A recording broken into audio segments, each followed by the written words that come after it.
Uh, Hello everyone and welcome back to the last lecture of Introduction to English Literature. So today is our last episode, our last stop at our journey, the journey that was, at least for me, very interesting, very entertaining and informative. I also learned as well as you. Um, So today we will end our stop. We have studied how many schools and ages so far? So many, right? Um, and today we move to the last age, which is the 20th century. Now, the 20th century is when a century, a century means 100 years. This is one. So we cannot cover 100 years in a single lecture in 30 minutes or in 40 or 50 minutes. But also, the 20th century was full of new schools, of new ways of writing literature in everything: poetry, novel, drama, short stories, and so many forms of literature. And every form had, like, I don't know how many schools and theories. So the 20th century was full of stuff, full of events: the world wars, the colonies, the freedom struggles everywhere. It is a full century. There's a lot to say about the 20th century, but we don't have time to cover any of this. So we'll just have a very quick glimpse of some of the important things that happened during the 20th century, especially at the beginning of the century, but some of the late stuff, like our friend here. Do you recognize this person appearing here? This guy with the rocks, you know, someone with rocks, throwing rocks. He should be Palestinian, right? We are the people with the rocks. Some people call the first intifada the rocks intifada, intifadat al-hijara, right? You've heard of this because we Palestinians, all of us, especially the kids and the young people, we threw stones at the heavy armed soldiers, Israeli occupation soldiers. So this is Edward Said. He's a Palestinian thinker, Palestinian American. He's an important figure in the 20th century literature. We will talk about him today. We'll talk about other people. Just again, we will have a quick idea of some of the important things, how literature developed after the Victorian age, after all the previous schools and ages. We have probably mentioned some of today's authors that we'll talk about. We've mentioned T.S. Eliot. We've mentioned um, Joyce, Virginia Woolf before, even Edward Said. Um, so let's check. Before we start, let me ask you this weird question, an opening question that is, I know, is weird. If you were to ask for one wish, what would it be? Think about this, because it is like we have read so many stories, we have watched so many movies where the character is asked to wish for something or for three things, right? But have you ever thought about this? If you had this chance to ask for one wish, what would it be? Now, if you have watched Community College, Abid and Troy will wish for 100 wishes, I'll wish for 100 wishes, and then they start wishing. Uh, but other people would just go and wish uh, happiness. Someone will wish a full mark. So other person will wish that when he go home, he will find his mother making shawarma or mlukhiyya, right? So, but seriously, think about if you had this chance, you won't have it. You won't, I know yet, you won't have this chance, okay? But if you had it, what is the wish that you will think of? Think about this, and in a bit you'll understand why I'm asking. Because the English people say, careful what you wish for. Because sometimes some wishes might seem um, good, but they are not. They actually are not. Like sometimes it's not in this way, but you wish for something to happen, and then it actually happens, not because you wished it will happen, but it happens in a way or another, and then you discover it is a disaster, right? Okay. So today we'll talk about the 20th century again, the literature of the 20th century. But as always, we have to know a little bit about the context, about the stuff that happened during this age. Now, in the 20th century, so many things happened, so many problems started, so many problems ended, so many people were killed. Uh, the 20th century was crazy. Starting with so many wars in Europe, like because the European people started to believe that they are, the greatest civilization ever, that they are the civilized. We have seen this in Shakespeare and all the following authors who believe that the white Christian European is superior, is more civilized, is more educated than the other people around the world, right? So they started to believe that they are this great civilization, this strong civilization. But then the 20th century had so many wars, so many problems just inside Europe, inside between those Christian people. Most importantly, most significantly, the Great War, which was later known as the World War One, because we had World War Two, the Second World War. And when we say a world war, we mean a war between people in Europe, but sometimes backed with allies in the East, like Japan, like the Turkish or the Ottoman Empire, Russia, if we don't consider it Europe. Um, who else participated from the East? But basically, it's Germany, France, Italy, England. In the Second World War, we had America, right? So it's basically them, between them and their allies, sometimes somewhere in the East. But the problems are between the Europeans themselves, inside the white European civilization. And weirdly, it's mostly because of silly reasons sometimes. Like millions of people were killed for silly reasons. When you follow the reasons that started these wars, yes, there are serious stuff. There are serious problems that happened, and then it's not one reason that started everything. But there's this event always, a silly, stupid event, symbolic event that happens, and then everything starts developing after it, right? And this was a shock. Like we've seen how people started to lose faith in the Victorian age, right? So many people started to lose faith. And we've seen this in their poetry. We've seen Dover Beach. It's like frightening how there's a loss of faith. People are not sure. The world is devastating, uh is sometimes absurd. But in a way there was hope. Remember? There was hope if we unite and if we were faithful, if we were true to ourselves, there is hope. This is what we learned at the end of Dover Beach with Arnold. But with the 20th century and with all the things that happened, people lost this hope. And everything seemed dark. And people were very pessimistic. And this is not unexpected because it was really uh, shocking, everything.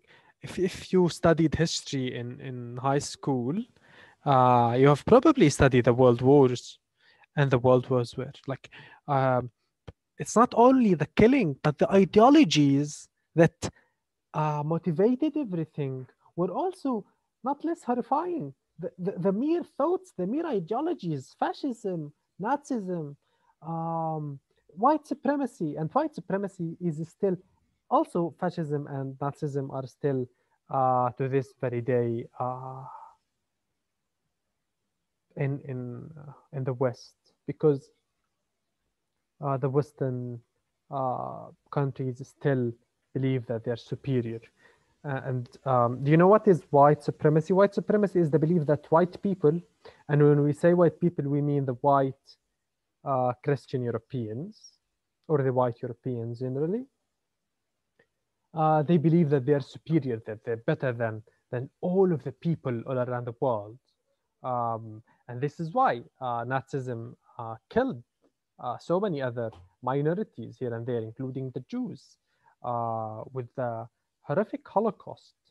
They've killed, I don't know how many Jews, millions of Jews, just because they are not German, they're not white. They don't have the pure blood of the white Europeans, the white Germans. This happened in Italy and so many other places, and is still happening till this very day in the 21st century in Europe. Just a few days ago, a group of Muslims were killed in Canada just because they are Muslim. They are Muslims. A year ago, we all saw the videos and the news in New Zealand. A white supremacist entered a mosque in New Zealand and killed, I don't know how many Muslims, how many Muslim people inside the mosque while they were praying, because they believe that the white people deserve life, but others don't. They should be killed. And the whole Israeli occupation is an example of white supremacy. The white British promised the white Jews of Europe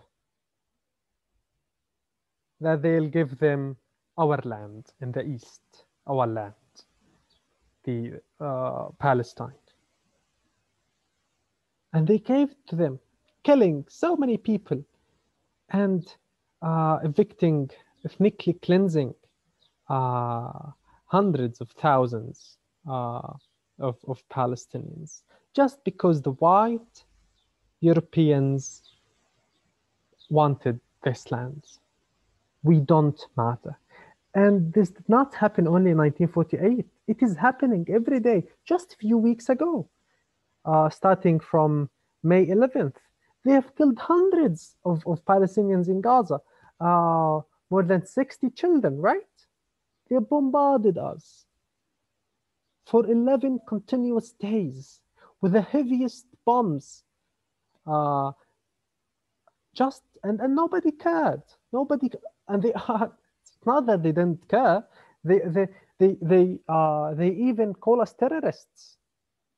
We get killed, and then when we fight back with our simple means of resistance, they call us terrorists, because we are not Europeans. The Europeans, because like the Israelis, most of them came from Europe, even though some of them came from places in Africa and Asia. So to sum up, all of the problems in the 20th century started because of these ideas of white supremacy, including Nazism and fascism. And in England, because we are interested more in the English literature in England and Britain, the British Empire at the beginning of the century was like half of Earth. It controlled half of everywhere, like in India, in Africa, in Europe. It was a really big empire, maybe the biggest empire ever. But it started to fall apart. This empire started to fall. And until after the Second World War, it was only England and some islands here and there. Now, with all these things, modernism started to be stronger. Now, modernism didn't start in the 20th century. Remember when we studied John Donne? We said John Donne was a modernist, right? Also, we said that the Romantics were modernists. So modernism is not connected to the 20th century alone, but in the 20th century, modernism started to be more and more uh, in the literature arena. Also, then we had postmodernism. Post means after. So we have modernism and postmodernism. الحداثة وما بعد الحداثة. What is modernism? Modernism, it's to be modern, and this is very simple. But what do we mean by being modern? Is to break up uh, uh, with the old rules.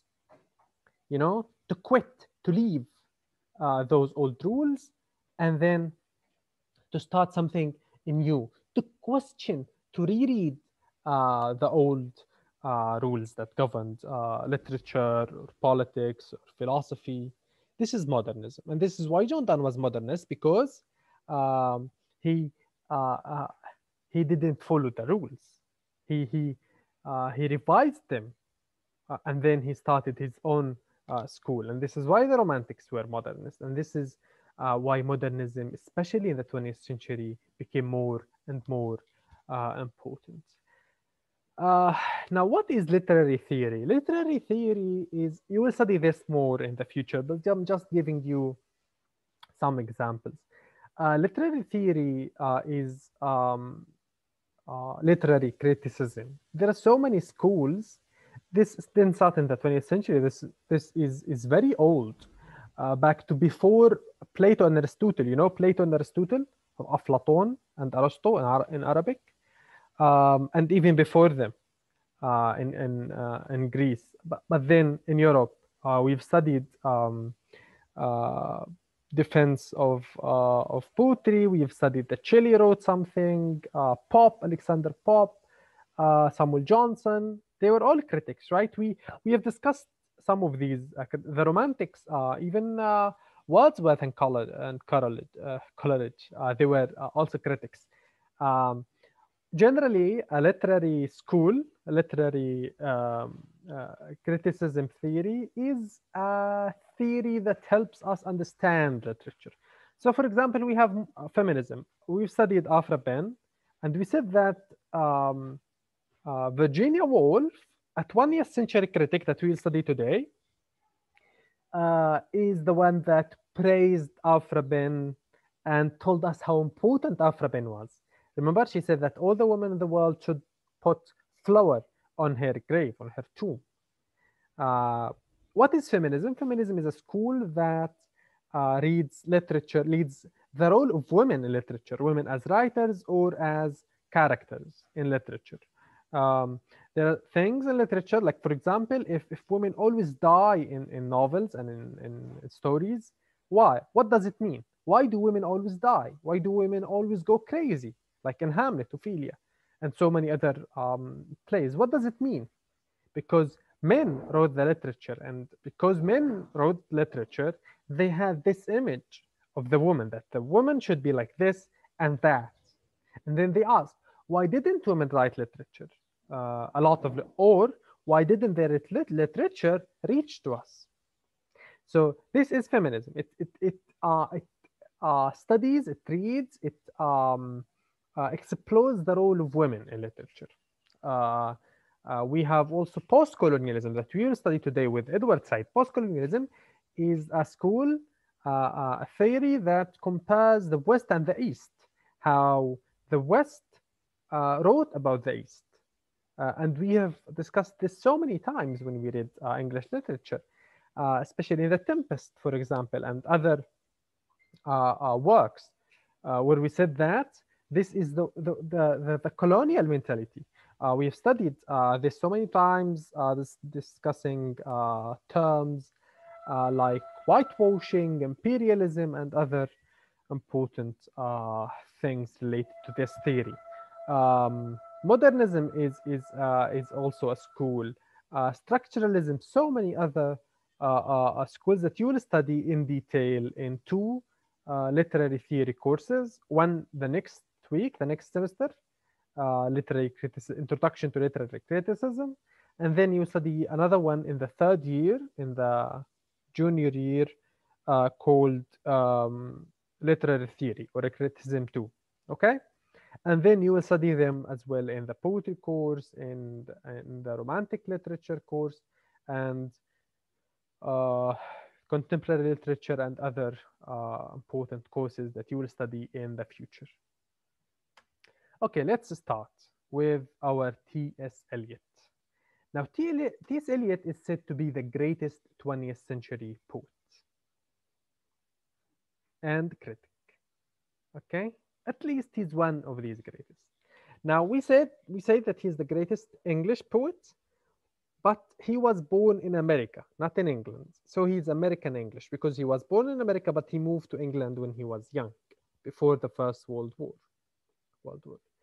The most important poem he wrote is The Wasteland, published in 1922, after the First World War. 1922. Now, the name The Wasteland is taken from the Bible, the title, The Wasteland. And then there is a subtitle that is also from the Bible. And then there is a Greek. It doesn't start with English. The poem starts with some Greek and some Latin. And then even there's some Italian language in all of it in the introduction. So you start reading and you don't understand anything because, like, where's English? Where's the like? He uses 4 languages. How many people know 4 languages? He uses 4 languages just in the introduction to the novel, and then he starts with this. This is the first English line in the poem. April. Now, April. When you read April in English literature, you always go back to the one and only Geoffrey Chaucer. Geoffrey Chaucer, the father of the English literature. Remember his very most important work, the Canterbury Tales, which happens in April, right? Remember, and April is usually, especially with Chaucer, is the month of beauty, of spring, of flowers, right? April is a beautiful month. But see what T.S. Eliot says? April is the cruelest month, is the ugliest month, it's the cruelest month. Breeding lilacs out of the dead land, mixing memory and desire, stirring dull roots with spring rain. Winter kept us warm, covering earth in forgetful snow, feeding a little life with dry tubers. Summer surprised us, etc., etc., etc. This is The Wasteland, and this is T.S. Eliot. This is a long and very difficult poem. It's not easy to read, but it is said to be the most important single poem in the 20th century in English. It's very difficult, and it was meant to be difficult. Later, T.S. Eliot published an explanation of the poem. He said that this means that, this is a reference to this and that. But the poem is very difficult and very complicated and is full of fragments. Why? You know what's a fragment? We already talked about fragments before. Because he was trying to convey the image of the age, how everything is in a way meaningless, how everything is absurd. There's a fragmentation in the language because there is fragmentation in life. This conveys the reality, the actual image of life. Now, again, the title is taken from the Bible, and there are references to Egyptian mythology, to Chinese mythology, ancient mythology, and to Greek mythology. There is this Greek myth of Cybele. Now, Cybele is a goddess, a goddess, a Greek, Greek mythology. It's very interesting to read. Please have a look. Start reading about the Greek. There's a lot to read and to know, but it's also entertaining, crazy sometimes, but entertaining. Now, Cybele, there are so many myths about Cybele, but he's picking this one where there is this woman, which is Cybele, a goddess again, who had the choice to wish, again, the wish. Remember the wish at the beginning of the lecture? to wish for anything.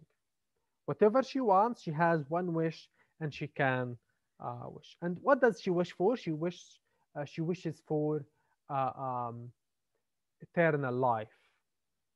Not eternal.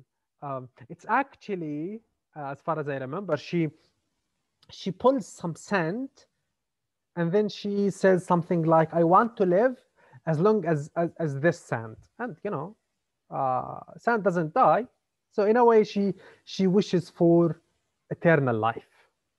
Ah, but then she disagrees with this. She's a goddess. A goddess is the female god, and this agreement was with another god. You know, Greek mythology is very crazy. But then they disagree on something, and then she still has her wish. She she doesn't die, but what happens? She grows smaller. Smaller and smaller and tinier until they keep her in a jar. Martaban. And still, this is what she wished for. She wished for eternal life, or for a very long life. Ah, she didn't wish for eternal youth or eternal health, right? What she wished for? Eternal life. So you could live a long life, but very tired, very small, very tiny, very unhealthy, right? But still, this is what you wished for. So careful what you wish for. Okay? Now, Cybele at the end, her only wish, the only thing she wants is to die. She wishes, she begs. She just wants to die, but she cannot die. She cannot die. Now remember in Dover Beach, it was horrible, life was meaningless, but still there was a little hope. There was this hope if we loved each other, if we united, if we were true, honest, there was hope. But here T.S. Eliot is saying that there is no hope at all, nothing. We wish for death and we even cannot find it. Because like great wars, so many millions of people were killed for nothing. Life was so meaningless, was so absurd. And he was trying to tell us this.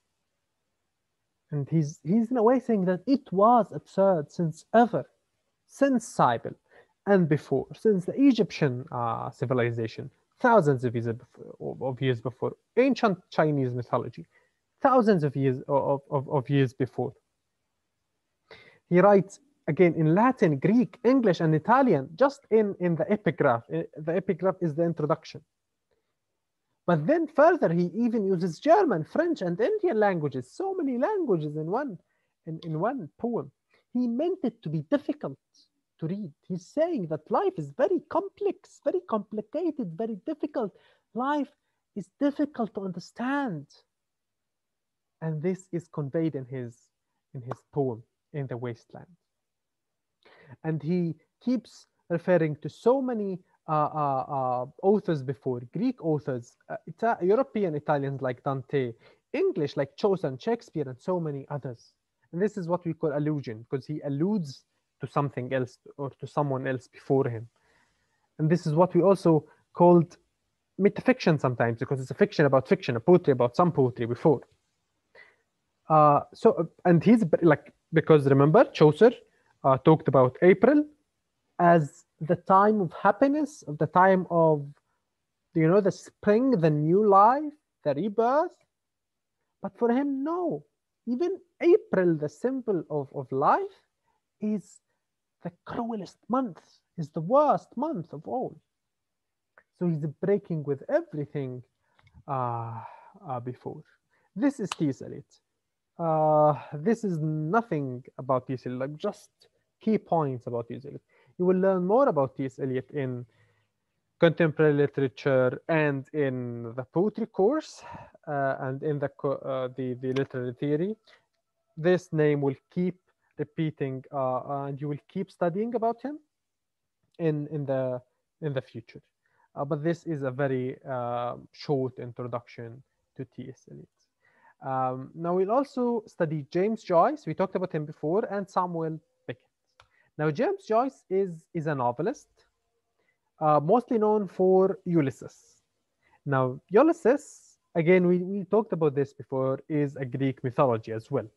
You know, they keep referring to Greek mythology because everyone, even in Arabic, Mahmoud Darwish keeps referring to Greek mythology and other Arab poets and writers. You have probably studied this in high school. Now Ulysses is a very crazy. I told you about this before.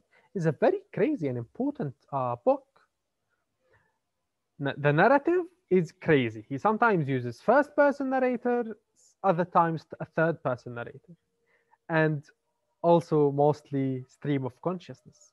We've talked about stream of consciousness before, a narrative technique that's based on eternal monologue. The character is thinking, but we read his thoughts, and the thoughts are very haphazard and very random because, like, when you think about something, you just, you know, sometimes there is no logic transition between thoughts. You just think about ice cream, and then suddenly you're thinking about a cat, and suddenly you're thinking about the war, and all of a sudden you're thinking about Pokemon, right?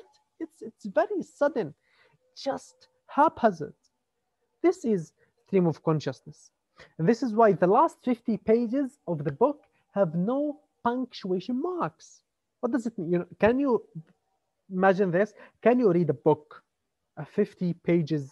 Can you read 50 pages without punctuation marks, without full stops or commas or exclamation? Nothing. Just words. No punctuation marks. Just words and words and words. Can you read them? You can, but it's very difficult. But why? Why isn't he using punctuation marks? Again, because of the stream of consciousness. Because when you think, you don't use punctuation marks, right? When you just think, you just think of random things quickly, and sometimes you're thinking about 10 things at a time, right? Our mind is weird, and he's trying to put this into words. Can you imagine how weird it is? Now, writing in stream of consciousness is very challenging sometimes. And this is why some young writers always try to start with stream of consciousness because they like it. It is impressive, but it's not easy to reach to this stage because it is demanding, it is challenging. Now, as we said, the last 50 pages are stream of consciousness without punctuation marks. But do you know how many pages the whole book is? It's around 1,000 pages. 1,000, a very long book. But again, I've told you this before, I'm sure. Do you know how much time does it cover? 18 hours. Not just a day, it's less than a day, it's just 18 hours. If again, I told you this before, if you were asked to write about your last 18 hours, how many pages would you write? I guess you would write 3 lines, 4 lines, half a page. If you were very creative, very imaginative, you would write 3 pages. Like this, right? But he wrote 1,000 pages. Imagine this. Just try to imagine it. Like if you started reading the book, you might not finish it in 18 hours. It's really crazy. It's like when you read James Joyce's Ulysses.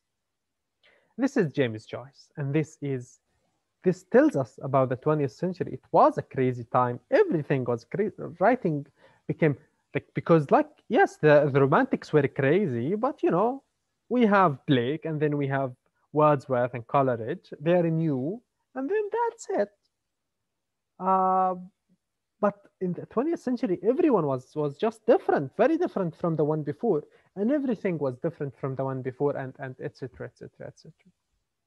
So many schools, so many different people, and this is why we have Samuel Beckett. Samuel Beckett is a playwright. He wrote plays, drama. Now, he wrote many successful plays.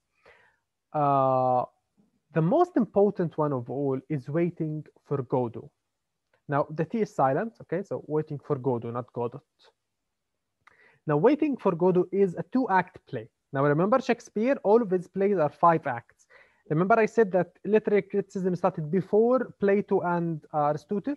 Now why I said Aristotle and Plato especially, because Aristotle and before him Plato mainly focused on drama, on plays. And for Aristotle, a good play is a 5-act play.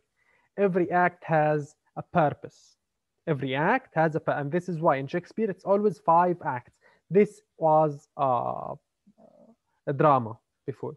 It's always 5 acts, and every act, the first one is an introduction, the second, the third, everything develops, and the fourth it gets complicated, and in the fifth everything is resolved. This is a good um, a good play. But here we have a 2-act play. What happens in the first act? Nothing happens, nobody comes, nobody goes. In the second act, also nothing happens, and nobody comes and nobody goes.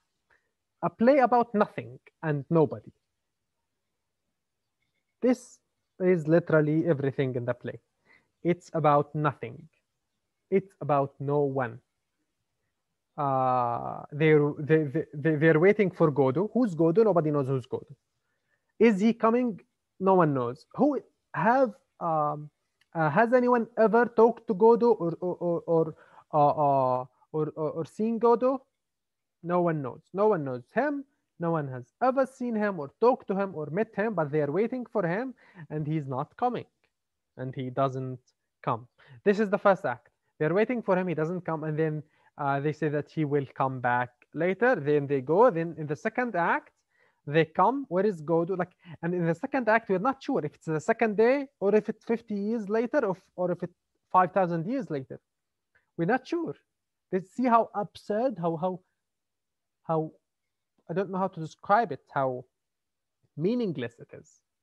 And then at the end of the play, there are so many like few minor characters in there. But at the end, there's this boy who comes and tells him that Mr. Godot told me to tell you that he won't come today, this evening, but surely tomorrow. But we know that yesterday he didn't come, and maybe 50 years, like they're waiting him for 50 years something, and he didn't come. Now, is Godot a reference to God or something? Is he trying to say that people lost faith in religion in the 20th century after the World War? What is he trying to say? Our friend Samuel Beckett. He's trying to say that there's no meaning, that people are waiting for justice, but justice won't ever happen. And this is why it's not the only play that has this nature, this style, but it's the most important one, the most famous one. But so many other plays have the same message, which is that there is no message. There is nothing. And this is absurd, you know, absurd, عبثي. This is why it's called the theater of the absurd, مسرح العبث, because it's really absurd. Nothing. It's a nothing play about nothing, about no one. And this gives us an idea of that. And this is after the Second World War. It was published in 1952. People were like really devastating, and they were like really poor and everything. Let's move to Virginia Woolf. You will study more about the theater of the absurd in another course. You will study contemporary drama, modern drama, in the 4th year, and you will study also contemporary literature in the 4th year, where you will study these schools of theater and novels and poetry. Now let's move to our friend Virginia Woolf. Now, we talked about her before. Virginia Woolf is a famous critic, 20th century critic. She was a critic, ناقدة, okay? And one of the most important feminist figures of especially the English literature, maybe the most important one. Now, she wrote so many texts. Some of them are short stories, novels. But most importantly, her article or a collection of articles, A Room of One's Own. A room of one's own. Very important. Now, what is a room of one's own? Um, she explains some ideas about women freedom and equality, stressing that financial freedom, financial independence is the way, is the key to intellectual and creative freedom. This is why it's a room of one's own, having a room, having space, having privacy, having control. You know, when you have your own, sorry, when you have your own room, you have more control, you have more space. And this is why privacy is important. Privacy or privacy, privacy is both are correct. Privacy and privacy. Uh, privacy is British, privacy is American. Having your own privacy gives you control of your intellectual thoughts, of your intellectual freedom. Now, she also writes about women writers and women characters, including African, including African. And she says that how women were different than men. Now, usually, generally, this is not new. She's not the first person to say this, but generally before that, and to this very day, when some people say that women are different than men, they mean that they are less than men, less creative, less powerful, weaker, uh, not as smart as men. This is what they mean when they say different, which is very anti-feminist and very wrong at the same time. But what she meant is that they're different because they don't have the same opportunities, right? They don't have the same amount of freedom, amount of opportunities for them. And she imagines this. I asked you about this before. If there was a woman Shakespeare, would a woman write or be as great as Shakespeare? She says it would have been impossible completely and entirely for any woman to have written the plays of Shakespeare in the age of Shakespeare. It would have been impossible, of course.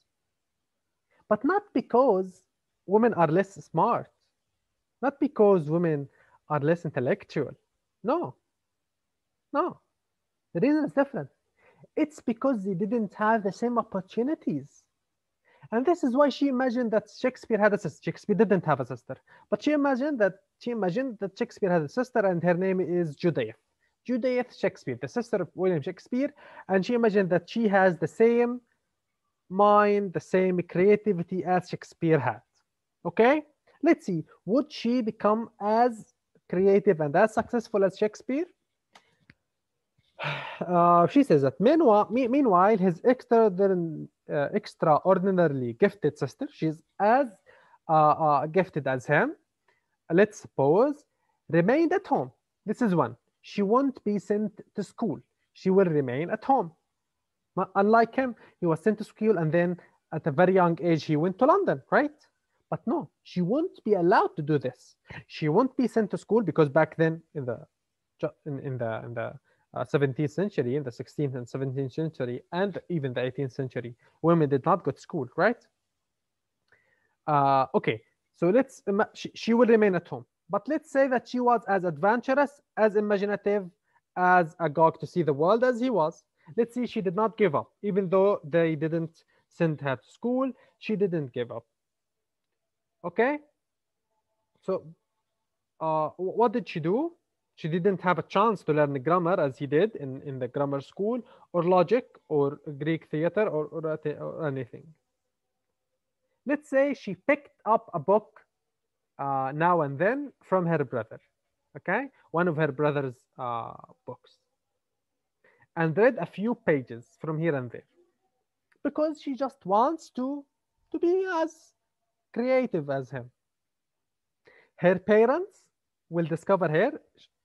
Virginia Woolf completes, but then her parents came in and told her to mend the stockings or mend to mind the to mend the stockings or mind the stew and not moon about books or and papers.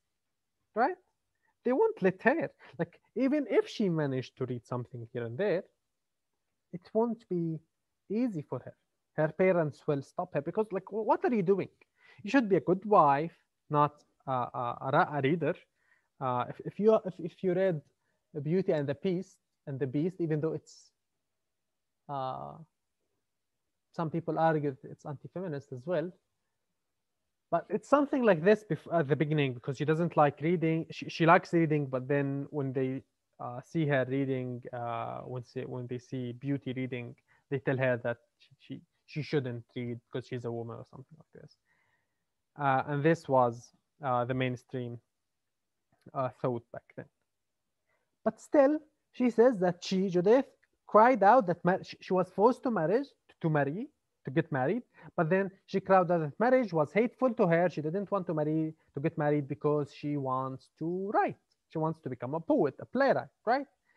But then she was severely beaten by her father. Okay, so the opportunities were different. But then let's say that she stood at the stage door. Okay, she just flee.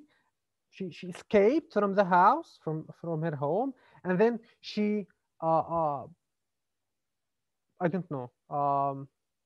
She went to the theater. She wanted to become a player, an actor, an actress, like her brother. She stood at the stage door. She wanted to act. She said, "What will happen? Men will laugh." Men laughed in her face, and then the manager said, "Women acting? No woman could possibly be an actress." So she doesn't have, because remember back then in the Renaissance age, women were not allowed to act on stage. And this is why in Shakespeare's plays, boys played the characters of women. And we talked about how ironic this was because when a woman would in the character in the play, a woman character plays to be a man, like in the Merchant of Venice, Sevens with three characters, a boy would be acting like a woman who is acting like a man. Very crazy, right? So she doesn't have the same opportunities. But let's imagine that our girl Judith uh, went there. What will happen? She will get raped, and then she will killed somewhere in a street here and there in London. She found herself with a child by that gentleman, and so who shall measure the heat and violence of the poet's heart when caught and tangled in a woman's body? Killed. She will be found killed somewhere. This is how the story ends of Judith. Shakespeare ends as the greatest author ever, and she ends killed somewhere in London, and nobody knows about her after she gets raped or something. So this is Virginia Woolf. This is how great she was, and we talked about how she liked Afra Penn, how she rediscovered and revisited Afra Penn, and by the way, she also liked our friend John Donne and T.S. Eliot as well. T.S. Eliot also revisited John Donne and discovered him. He said that John Donne was important because John Donne was a modernist. Years, hundreds of years before T.S. Eliot and Virginia Woolf. Okay, she said this about Afra Penn. We already studied that. Let's finish with our friend Edward Said. I know I intended this to be a short lecture, but we cannot do a short lecture about these great people. So let's end with our friend, with our fellow Palestinian cousin Edward Said. Edward Said is an American Palestinian or a Palestinian American critic, literary critic, and he's said to be the founder of post-colonialism, but he was asked once and he said, no, I didn't found it, but he's at least a co-founder or one of the first post-colonialist critics. And later, in the late 20th century, he became one of the Palestinian leaders. He was in the PLO, you know, the PLO, the Palestinian Liberation Organization, منظمة التحرير. He was a leader there, and he even wrote the state of, or he helped or translated, I guess, something like this. You know, the Declaration of Independence in 1984, الاستقلال, that our late president Yasser Arafat read in Algeria in the 15th of November of 1984. He helped writing it and translating it into English. He was involved in the Palestinian politics, but then he disagreed with the PLO because he refused the Oslo Accords, and he opposed it because it is disgraceful. So he was also a Palestinian politician in a way, as well as being a critic. But we are now here only focusing on his literary production.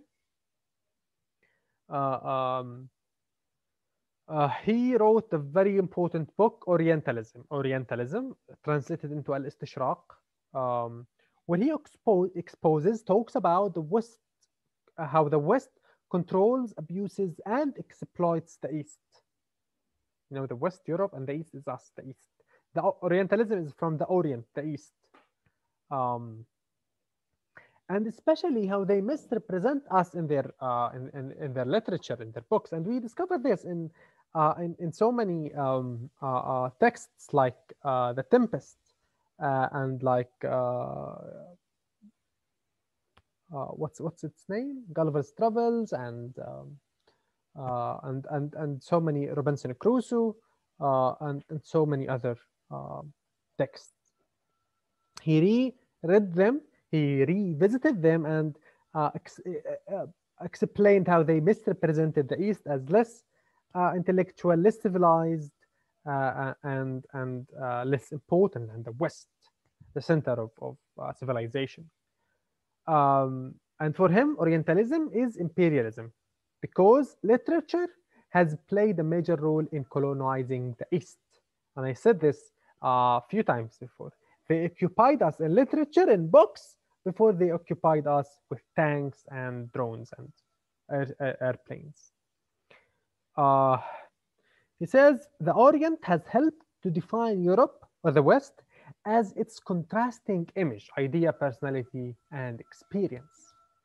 If they are the civilized, we are the uncivilized. If they are the strong, we are the weak. If they are the smart, we are the stupid, because we are the contrast, we are the opposite for them. For them to be smart, to be civilized, we had to be weak. We had to be uncivilized. And this is why they colonized us, to help their image of being the civilized. Now, the last thing I want to do is going to page 154 in our book. The book talks about Chem. Chem is a text, a very important one by Kipling. We don't want to talk about this a lot, but there's this quote in this text: "Oh, East is East and West is West, and never the twain shall meet. East is East and West is West, and both of them they will never meet. They shall they never or never they shall meet. The East and the West. Why? Because, like, clearly, because they shall not meet, because the East is uncivilized and the West is strong and civilized. But it could be interpreted in other ways, right? But see how the book, this is a quote on your page 154 at the bottom of the page. This is how your book explains this. Very hateful, very, it makes me want to vomit. It says, the British Empire had tried to make them meet and make them become part of one whole. But in the new century, a new process started as things began to fall to pieces. Okay, so when the British Empire had tried to make the East and the West meet, so they called the colonizing the East, occupying the East, killing the people in the East and stealing their resources. They call it trying, the British Empire had tried to make them meat. This is colonialism. It's not it's not a club where people from different ethnicities meet and exchange cultures. It's colonialism. They calling colonialism try to make them meet and become part of one whole. No, it's not. It was colonizing our land and taking everything, all of our resources to the West, making us slaves. This is it's a master-slave relationship, not trying to make them meet as if we were equal. We were not. This is whitewashing. This is a horrible whitewashing. But then look what the letter say. The book letter says it reads. But in the new century, a new process started. What's the new process? It's the freedom struggles. It's the anti-colonial freedom struggles. This is not a new process. It was freedom fighting against colonialism, against imperialism. This is very horrible from this book. And Edward Said would be really angry to read this book, right? As things began to fall to pieces. No. The only thing that fell to pieces is the empire, the British Empire. But the other countries, not Palestine, unfortunately, they had their independence. They didn't fall to pieces. This is rereading literature. This is rereading what the white Europeans write. This is how they see imperialism and colonialism, as if the British Empire had tried to make them meet. See, very weird, very rude and cruel from those guys. Okay, with this we end our.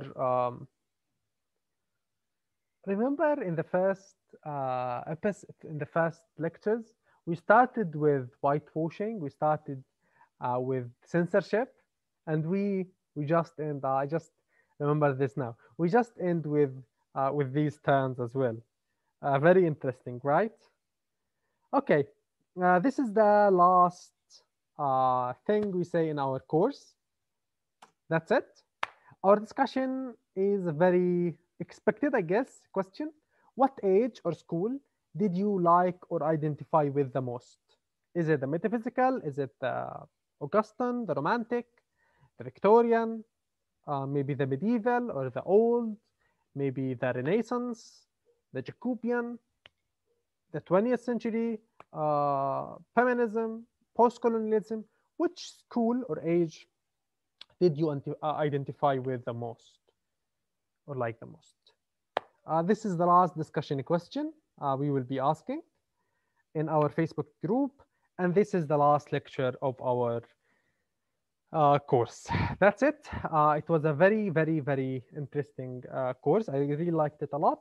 The last thing I want to say is that next Monday, we will have a live session on Zoom, okay? We will meet on Zoom, and then we will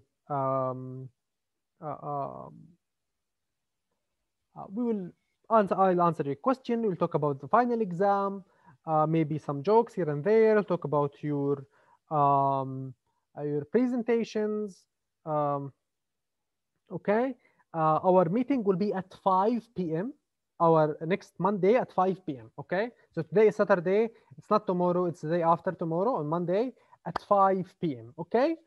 See you then. And we will talk more about this. I'll post on the Facebook group. I'll post a section for your questions. So if you don't have internet or electricity at 5 p.m. next Monday, at least write your questions before so we can read them and answer them in the live lecture, and then it will be recorded and then posted on the Moodle and the Facebook group. Thank you very much, everyone, and see you inshallah on Monday. مع السلامة.